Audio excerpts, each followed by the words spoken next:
con su mameluco blanco, guantes, careta, humador, apenas despunta el día, llegará el apicultor. Ya se levanta el zumbido, el fragor de la colmena, y en esta dulce rutina el hombre olvida sus penas. Hay que moverse despacio, echar humo con paciencia, ir observando la cría, sacar la miel con prudencia.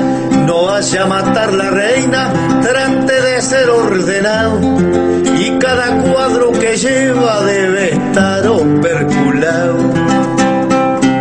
Ahí va el apicultor, verano, calor y miel, pradera, sol y sudor. Nace este canto por él.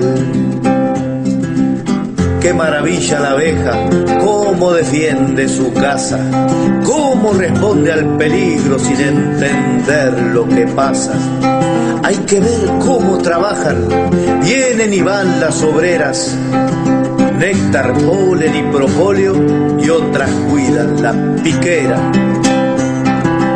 Multicolores praderas, monte nativo y butia, lotus, trébol, lo que quieras, ellas polinizarán. Y en época de cosecha llegará el apicultor, mezcla de ladrón y amigo, pero al fin trabajador. Ahí va el apicultor, verano, calor y miel,